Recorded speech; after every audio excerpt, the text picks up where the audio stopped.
What's going on, everyone? Welcome to Real Talk Real Estate. I'm David Greene, and we have got an awesome show for y'all today on the David Greene Show. I am joined by brothers Joe and Chris Vesce, like Pesci, but with a V. And we're going to be talking about a deal that they did together. So Chris reached out to me and said, hey, just want to let you know that one of your loan officers saved my bacon on a deal that I thought was dead in the water. And I heard a little bit about it and thought this would be an awesome thing to bring to the guests so that those of you that are trying to put deals together right now, or those that are just curious about how real estate is working in 2025 can see how a deal was saved. So, guys, welcome to the show. Thank you. Thanks, David. Pleasure to be here. I'm very glad to have you both. So let's hear a little bit about how you guys ended up getting into real estate in the first place. Okay, well, like a good older brother, I'll take credit for getting Joe into real estate first. I got first on to real estate probably about 12, 13 years ago. When I was living in Austin, Texas, I bought my first condo there. And then I got turned on to a buddy of mine that was more heavily involved in it. He introduced me to turnkey rentals. I started buying some turnkey properties in Memphis. Being a military Army officer, I've kind of used the same model and kind of method that a lot of people have used as far as everywhere that you get stationed, you do your research, find a good deal, buy a property, and then when you leave that duty station, rent it out. So I've been fairly successful with that. Of course, I've had challenges, over the past 17 and a half years, and I've been able to grow my portfolio to a moderate amount of properties. The deal we're talking about today is the first one that Joey and I did together. I'll pass to Joey to talk about his experience. Yeah, definitely. So I got into real estate probably around 10 years ago, following his footsteps, obviously. He's like, hey, look how much money I made off this rental property. You should do the same thing. And I ended up doing that as well. So I bought my first rental property around 10 years ago in downtown West Palm Beach as a condo and turned it into an annual rental. And it's kind of built from that over the last 10 years, every year trying to buy another single family turnkey. And then around 5 years ago, I kind of got tired of paying agents to rent my place out for me or missing the commission cuts and everything. And with the boom of people coming down to South Florida to buy real estate, I got into real estate selling residential myself. So I've been doing that for about almost 5 years now. Awesome. So now you're selling some houses for people and doing it for yourself also? Correct. Yep. So you're a firefighter who's selling houses. I was a cop who's selling houses. There you go. For the realtors out there listening to this, what's your thoughts on if it's good or bad to have a full-time job while you're selling homes? So the answer to that, as long as you don't sell homes on your full-time job, then it's okay. That's it. I felt like it was an advantage because when I started, all my clients were cops. It's all the guys I'm working with every day. I'm talking about real estate all the time. They're getting interested in it. Now I'm talking about it renting into owning, and I'm helping them with house hacking. And that was really like kind of where the foundation came from. I got momentum, and then it moved to their families. And then my circle saw that I was selling homes. So then I got to sell their houses, and it kind of took off. Have you found a similar dynamic? Yeah, definitely. I mean, just like a regular fire department, there's so many guys that do side gigs all the time. There's a handful of real estate agents working in the fire department prior to me getting my license as well, and kind of just saw like, hey, they didn't really take the right approach. So that kind of opened me up a little bit more too to start really marketing myself a little bit better. And same thing, like, hey, if it wasn't a firefighter I was helping out, it was their mom or their cousin or brother or something like that. And it definitely opened up a lot more revenues. And then at the same time, when people hear it, they're like, hey, we trust public safety. We trust guys that are firefighters. Let's trust this guy to sell our home or use him to buy a home or buy an investment. So it's definitely benefited me for sure. Yeah, you learn a lot more about real estate when you're working on it from that side too. Like my personal take is you should put yourself in any scenario where you need to be the person to come up with the answer or learn something to teach someone else. Mm-hmm. When you're a realtor, you're doing this all the time. You always think you know more than you do, and then you start teaching it and you realize, oh, I don't really know that much at all. It's embarrassing how much I don't know. Then there's pressure on you to learn, and then your confidence grows, and then you see things from a different perspective, so you get kind of a holistic approach, and overall, your knowledge will grow with your confidence or vice versa when you're selling homes and you're working in the real estate industry in general. I like when investors get a job in the industry, because I think we need more people working in the industry that also own real estate themselves, as opposed to just slick talking salespeople that don't know much. So thanks for doing that. And if you're listening to this and you're a realtor, check out Real Talk Realtor, which we have come out once a month on the David Greene Show channel on Spotify or Apple. So go subscribe there. Okay, let's hear about this deal particularly that you guys did. Did you guys get together and say, let's go looking for a deal, or did this cross one of your paths and you brought the other one in? Right. So being a real estate agent down here in South Florida and Jupiter, sometimes deals come across my desk all the time. And this one came across. It was a previous client of mine wanting to get out of their house. And basically I said, hey, we'll crunch some numbers. They figured out what they want to list it for.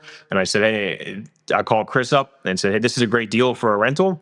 Let's act on it and jump on it before anybody else does. And I'll let him kind of talk about a little bit of the behind the scenes of it. Yeah, so I've been doing DSCR loans because my portfolio quickly grew past the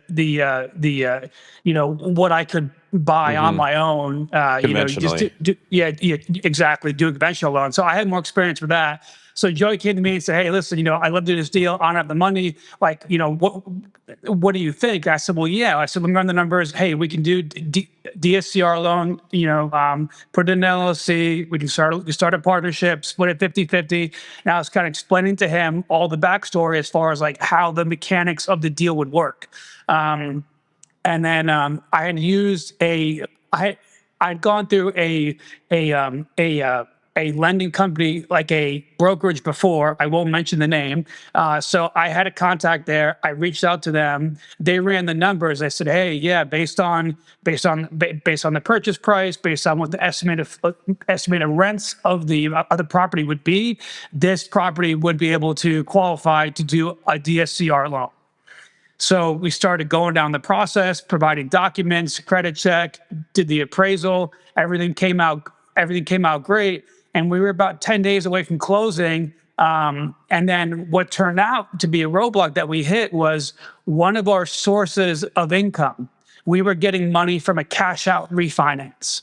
And then they came back and said, hey, listen, we didn't catch this earlier, but one of the guidelines from our lenders saying that the money can't come from a cash out refinance. And then we said, hey, well, that was our plan all along. Like, what can we do now? And they're like, hey, there's really nothing we can do for you right now. All we can do is we can help expedite the appraisal transfer to the next lender. So small panic, Joey's name's on the line. His clients trusted him to sell the house. His broker trusted him that because he was buying it from one of their clients, that we would close on time. What I did is, what I should have done in the beginning, and not to toot your own horn, Dave, or anything, but you always say in your podcast, hey, give us a chance, give the one brokerage a chance. We have a lot of relationships with a lot of lenders. Let us reach out and let us see if we can beat it. Didn't do that at the beginning. It was a Friday afternoon. I did the intake form, and I got a hold of a gentleman, Ryan, one of the loan officers from one brokerage. Explained to him the whole process, how it started, the hurdles that we ran into, and kind of how close we were in a timeline. And he said, well, let me give me some time and then get back to you. I'll pause if you got any questions, or if you want me to keep going, David. That's really good. So just to make sure I understand you had this lender. They said we could do it. In the process of approving your loan, they saw that your funds for the down payment of this deal were coming from the refinance of a different deal. Is that correct? They saw, I guess, looking back at it, we provided checking accounts, checking statements, IRA statements, and there was a gap as far as what was required, but it was communicated to them that we would get the rest of the cash through a cash out refinance from another deal, from one of Joey's properties. Yes. Okay. So you were short on the down payment, but you said, hey, we're going to refinance one of these deals. That's where the money is going to come from. Correct. And they said you can't use the money from a refinance for the down payment of this deal. Is that right? Actually, even worse, they didn't catch it until they had already pre-approved us, and we were getting close to actually closing the deal. Oh, okay. Did they do the refinance of Joey's other property? No, it was different company. different company. All right. Okay. Did they explain to you how they screwed that up? That's just my own curiosity. So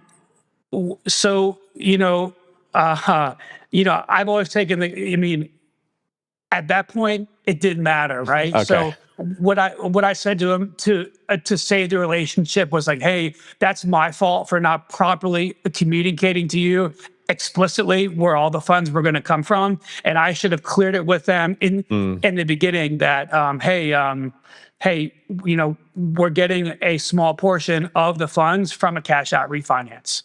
So Yeah. we decided just to take the blame and just continue to move the ball down the field. Folks, this is America's finest right here. This is the American military. They're taking responsibility. They're not blaming anybody else. They're owning it, and they're going to get the job done one way or another, whether they have to use a different resource, which ended up being us. So thank you for your service there, sir. That's very good to hear. I wish that the lending company had done the same thing, though. So what I think happens when this goes on is most people don't know how the loan process works. The loan officer you're talking to is representing the loan source. Like, that's what we mean when we say lender is the person giving the money. They don't find out until the underwriter for the lender says, yeah, we can't do that. This is a problem. Then they go to you guys and they go, hey, this is going to be a problem. We need to figure out a solution. But now you're like freaking knee deep in this thing. You're supposed to close in a week or so. You feel like your integrity's on the line.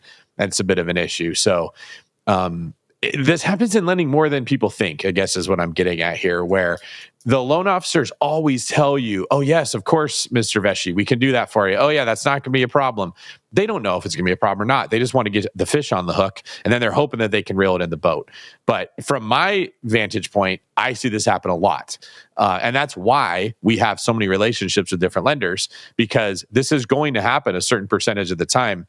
Being a brokerage, we can pivot to a different lender to still close the loan versus what we call direct lenders or retail lenders.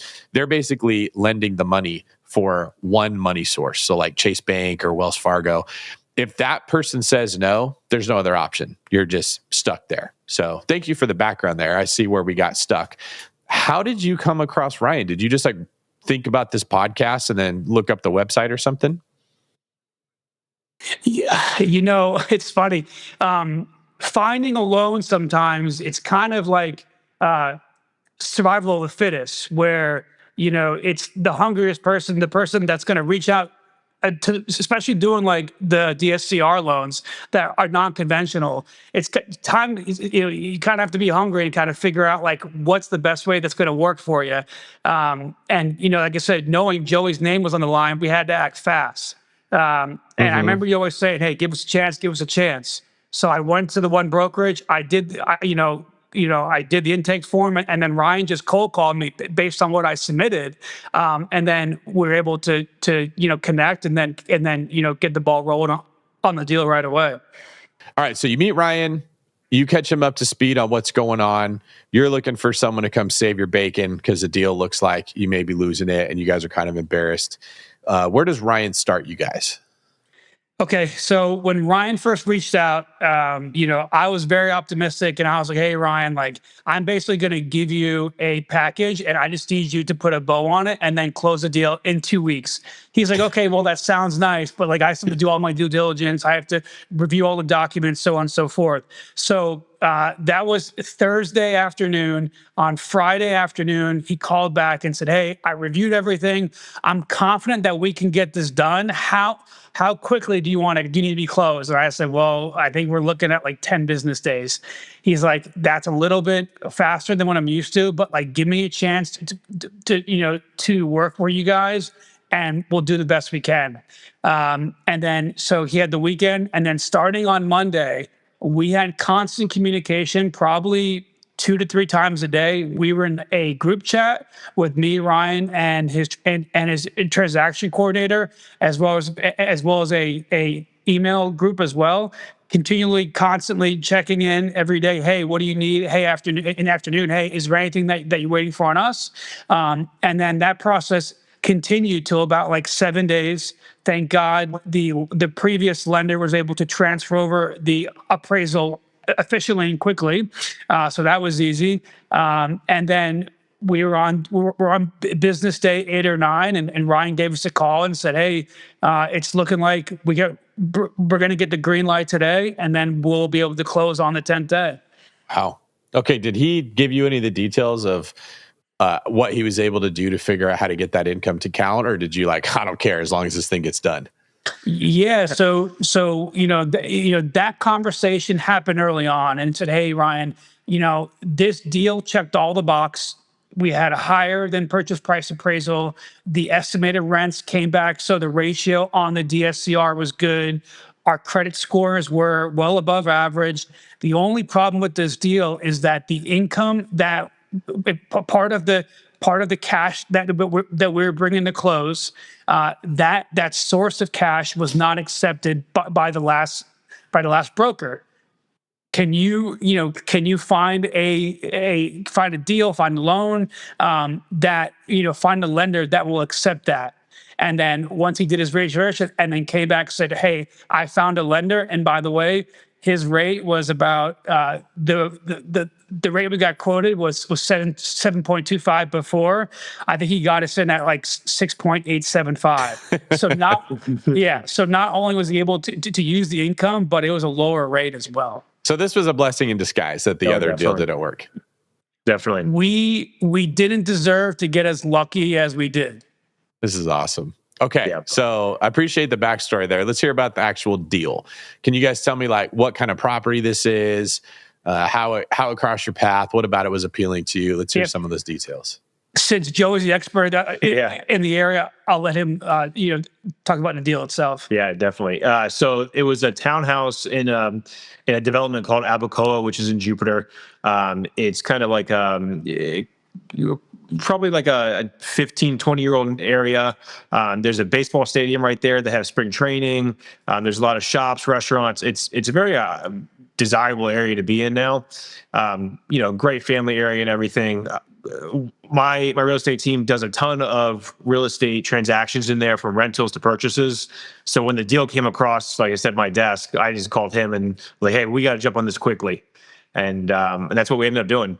But it's a 4-bedroom, 3-bath townhouse.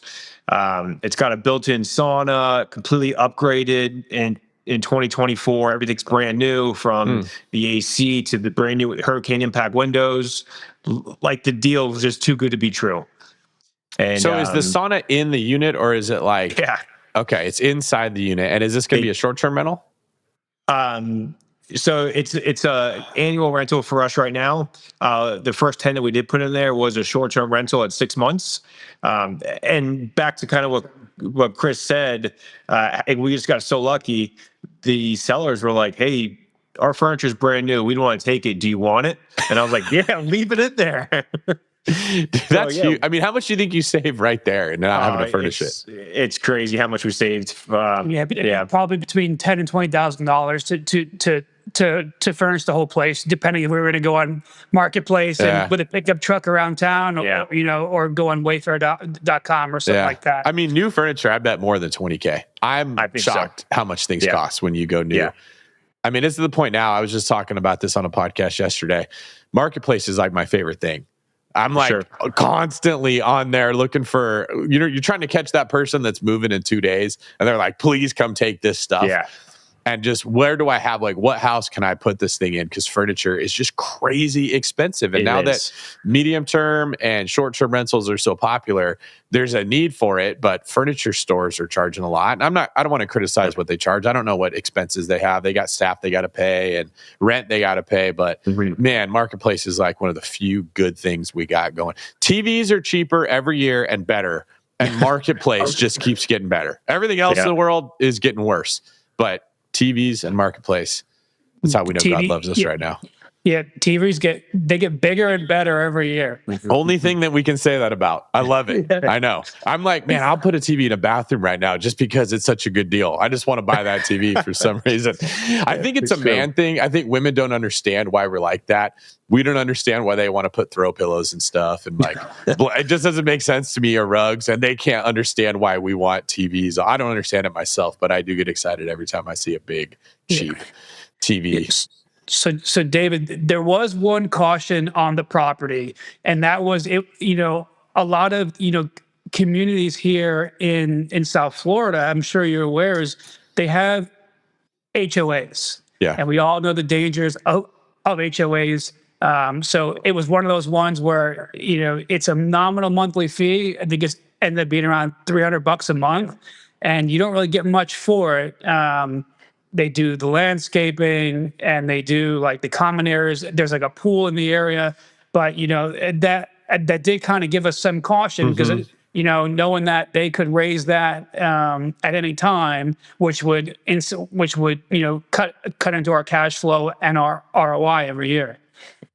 So did you guys discuss that? Like, how did you end up coming to the decision that you were okay with the HOA when normally that's a red flag?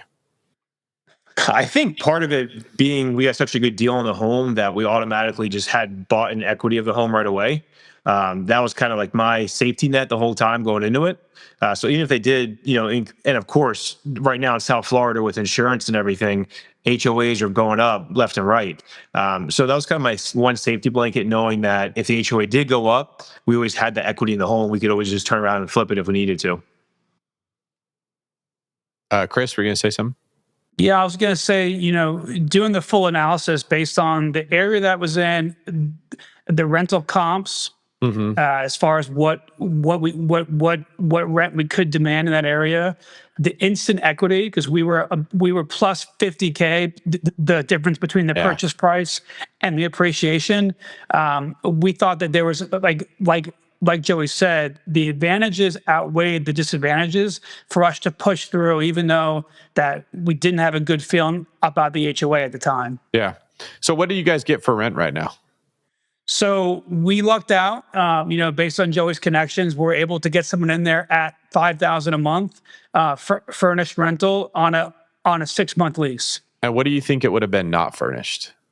Probably closer to 38.4. Yeah, 38.4. Okay, that's actually a pretty big jump there. And then what was the purchase price? Purchase price was $500,000. Okay, so you're at the 1% rule on a long-term rental that you walked into with 50K equity. Like I said, Dave, we didn't deserve to be as lucky as we were on this deal. Yeah, Joe's going to have some people calling him after this podcast. Yeah, they were going to want one of those. The team I work on for real estate, where it's the Meyer Lucas team, we're one of the biggest teams in Jupiter. The amount of people that call us for investments and wanting to sell deals, we just got very lucky. It was good. It worked out for us. Well, I'm glad that this happened. Tell me something you guys learned on this deal, maybe that you weren't expecting, or a challenge that you faced that you didn't think of before you did it. Yeah, one of the things that was reaffirmed for me by this deal is the most important part of the whole, of the whole process is finding the deal first. Once you find the deal, like we could have always raised money other ways. We could have brought in outside partners. We could have got creative financing. Like we would have made it work, but we wouldn't have done all that unless the deal was such a home run. Yeah. So, having, I'm lucky I have a brother that's in the industry here. So it's a constant flow of deals coming across his desk. So just having that exposure and then having that deal, I think is, it just reaffirmed that like, that's the most important thing. And once you have that, the other pieces of the puzzle fall into place. Yeah. Joey, what do you think? Yeah, just kind of second on what he's saying. The finding the deal is always a start for me too. Like that's one thing I learned. And obviously, back to the whole lender thing, I had the money coming in, and for him, for that company to deny it, that was kind of just one frustrating thing. It was definitely a hurdle for us. But next time, I talk to lenders all the time for work, but when dealing for myself, just to kind of have a little bit better communication, like make sure he's aware or they're aware exactly where this money's coming from. Yeah. Because that could have killed the deal for us. It really could have. Well, in your defense, there are always going to be things that the buyer or the investor does not know that they need to know until after they realize they need to know it. So now you know, hey, tell my lender where the money's coming from. But most people listening wouldn't have thought that they need to know that either. And I started off in this business. Obviously, we're educating people. And what I initially in my journey was like, okay, I got to tell everybody everything there is to know about everything. And then I realized, like, dude, you never get there. You just need to find the real estate agent that has seen so many deals that they are very resourceful for how they solve problems. You need to find the loan officer that has seen so many deals that when they hit this hurdle that the normal person won't be able to anticipate, they know how to get over it. The property manager that knows the tricks that the tenants are going to be using all the time. The contractor that has seen a lot, right? You want to avoid the inexperienced person or the smooth talking person or the slick person that has a good personality, but they don't have experience. They don't have the reps in, so they don't know what to do. I learned the same thing when I was a cop. Like, you'd make fun of the old cops. Maybe they're not in as good a shape and they're older, and then something crazy happens. It doesn't happen every day. And you're like, oh, I'm so glad Gary's here. I never would have known what to do, man. But like that freaking mustache maniac knew exactly what we needed to do. And that experience is worth quite a bit. And it's easy to forget about that when we get most of our exposure to real estate from social media, from YouTube, from some form of a glamorized version of what's happening. And you don't put enough value in the reps that somebody has seen over and over and over to know what to do. So I'm really glad we were able to bail you guys out, and I'm really glad that you got this deal, because these are hard to come by. I mean, this would have been a good deal when the market was good, when deals were out there to get. But right now, I mean, there's hardly anybody getting deals at all. Yeah, no, exactly, David. I mean, so I had enough capital because I'm looking at the MLS every day, and being in Tampa, it's a hot market, as you know.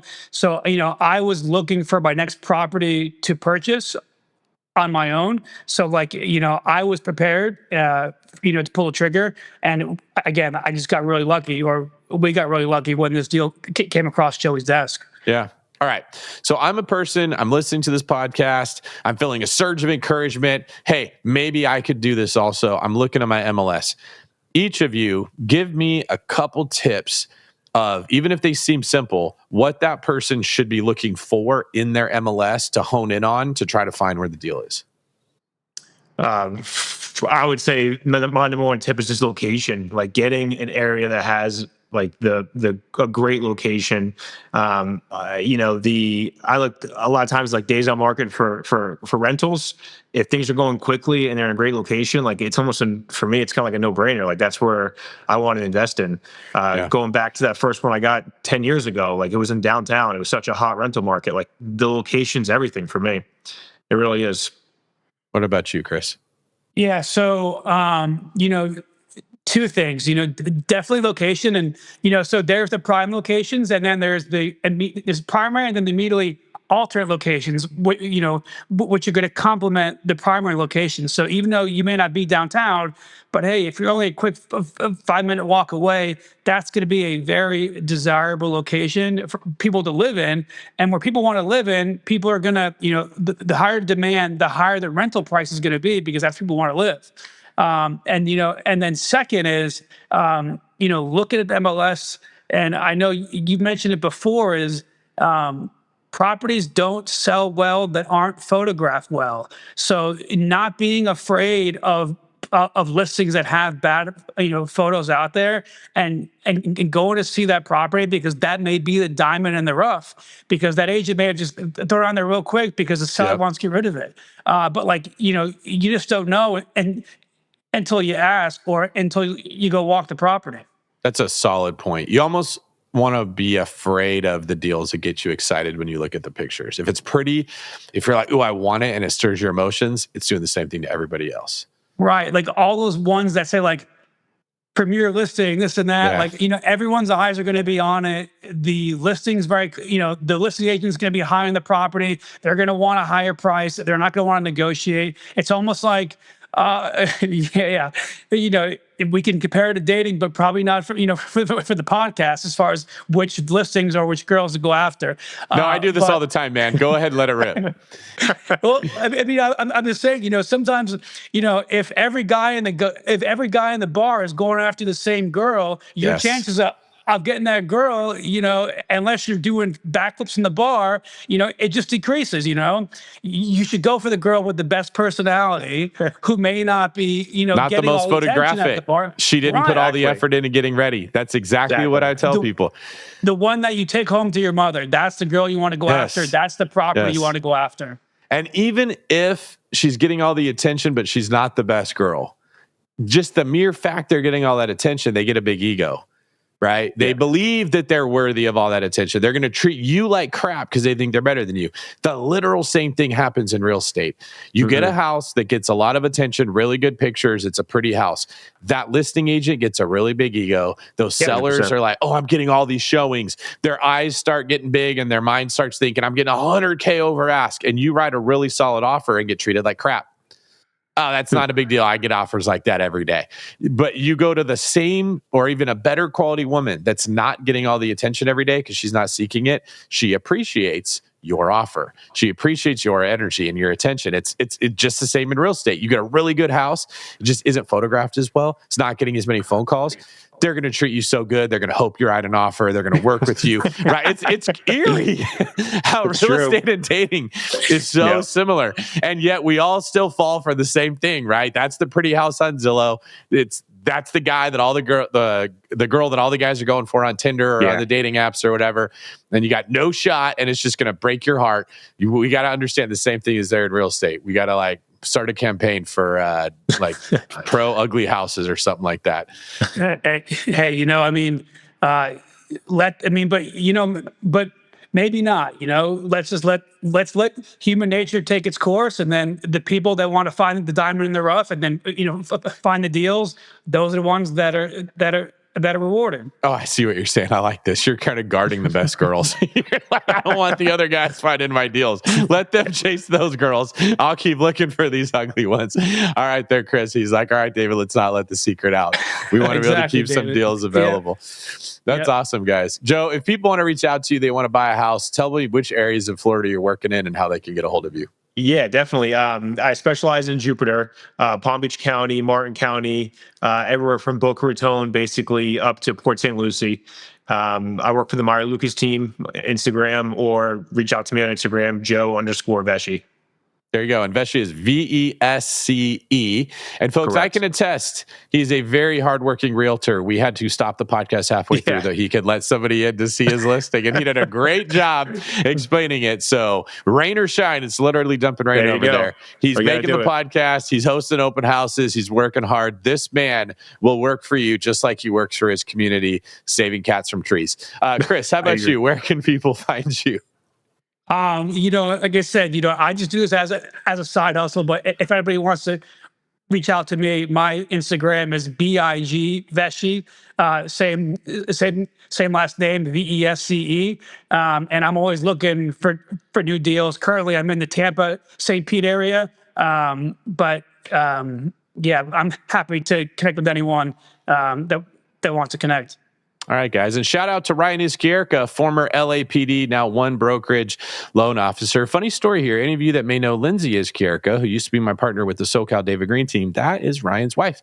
And that is how I met Lindsay, was actually through Ryan, who told me how amazing his wife was and how I needed to meet her. And I believed him because it's not every day that you hear a husband that brags about his wife as hard as Ryan did about his. So that was very impressive to me, and he was not wrong. Lindsay is incredible. And so was Ryan. Very glad that I get to work with the two of them, and glad that I got to meet you guys as well. Folks, if you like today's show, please leave us a comment on YouTube or on Spotify if you're listening there. Let us know what you think. Reach out to these two fine folks and tell them congratulations on finding a deal in today's market. And remember to like the episode and subscribe if you haven't already done so. Make sure you keep an eye out for the Real Talk Realtor segments and Mortgage Monday, which each air along with the David Greene Show every week. And I will see you guys all next week.